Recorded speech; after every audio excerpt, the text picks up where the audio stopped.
Hello, my name is Brian. I'm the owner of Service of Supply Militaria, and today I'm going to show you how to set some lift-the-dot fasteners, and doing it on the cheap, because a lot of times you can't afford to buy a bunch of tools, especially if you only have one or two lift-the-dots to install. A lot of times you have equipment that needs fixing, repair, or you're making something like here I'm going to take this strap and use it for a piece of equipment I've got. So I've got some military surplus webbing. I've put some end caps on, and now I'm going to install these lift-the-dot fasteners. These are made by Scoville. They're the actual original style. They're virtually identical to the World War II type. In fact, you can't tell other than the fact they're in new condition. Well, if you're putting on these snaps, these lift-the-dots, you got two parts. You got the stud and you've got the actual snap itself. The plate here goes behind that, holding it into the webbing, and this ring washer holds the stud on. The studs are a little easier to put on. These are a little trickier. If you're doing it by the cheap, I use a razor knife and a Sharpie. If you're doing it if you're doing a lot more of them, buying a tool like this sets you back a few bucks, but it is ideal for cutting through webbing and canvas. This plate is a perfect match for the blades and the hole, so you're cutting everything all at once. Well, again, I'm going to show you how to do it inexpensively. Number one, I use Dasco Pro center punch. It's 7/16, number 532. Has a fairly blunt end on it, and it works really well for setting the studs. Here's how it is on the cheap. All right, so I position my material.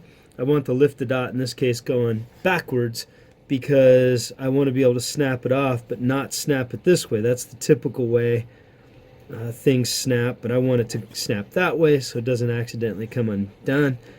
So once I've got my fastener lined up here, quite literally, I am marking it by squishing the pen in, marking the hole, and then literally using a razor knife to very carefully cut my notches. And once this is set, it really isn't gonna fray, because the snap tends to hold it all in place. So I'm working this thing through very carefully. Obviously, you don't want to slice your fingers, but if you're going to pay 50-60 bucks for the tools, well, frankly, this works just fine. A little messier. It's not as clean, but it will do the trick.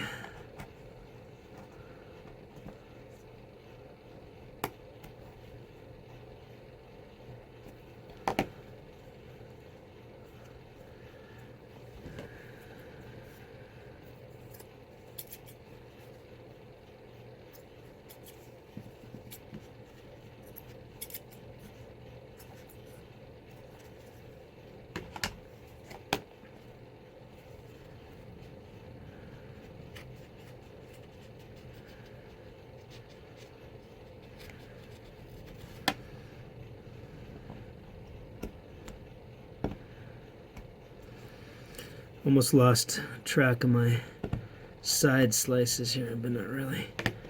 And now I just try to trim out the center a little bit.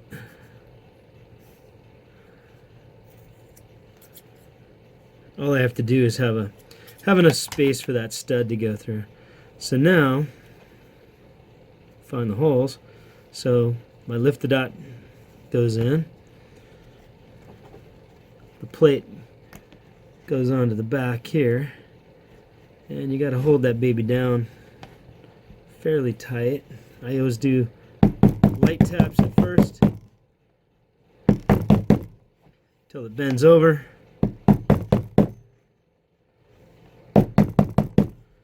And then you can give it a whack, and that holds it in place.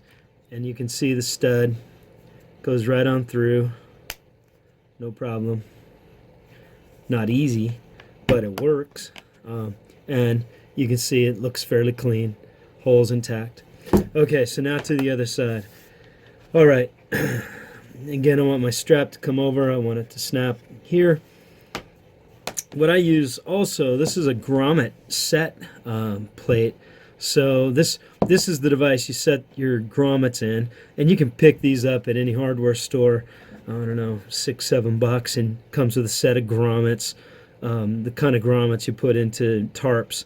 So I flip this baby over, take my lift the dot, set it in there, and again I need a hole.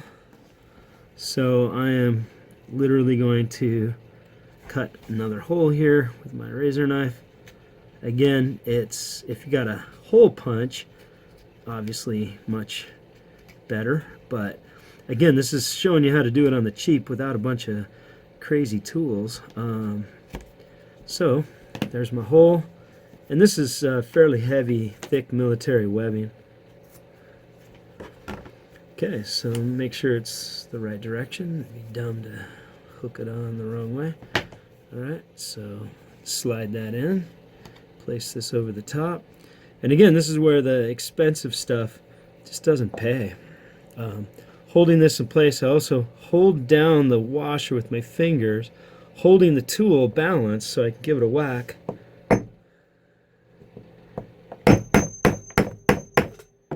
And notice it's just enough to flare it.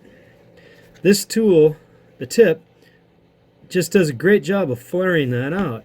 And then, with the hammer, knock it in place, check to see if it's tight so it doesn't spin. And as you can see, it's set super clean. A little string in the way there, but that'll come off eventually. But super clean, nice quality. And then, voila, here's my strap. Now, normally, it would come off this direction, but I didn't want that because that's typically the way it comes off, and I don't want it to accidentally come off when I'm using it. So actually, I have to pull it this way, and that's why these snaps are designed. It says lift the dot, and you lift at the dot. So this time, I make it backwards. They snap together super easy. And then it comes apart just like that. So there you go, installing a lift the dot set of fasteners using nothing but my little center punch tool, razor knife, pen, and I don't have to spend the money on one of these fancy jobs. But when you're doing 20 or 30 or 100 at a time, these guys come in handy. And then of course you can spend $300-400 on a foot press, which I can't afford. So there it is. Thanks for watching.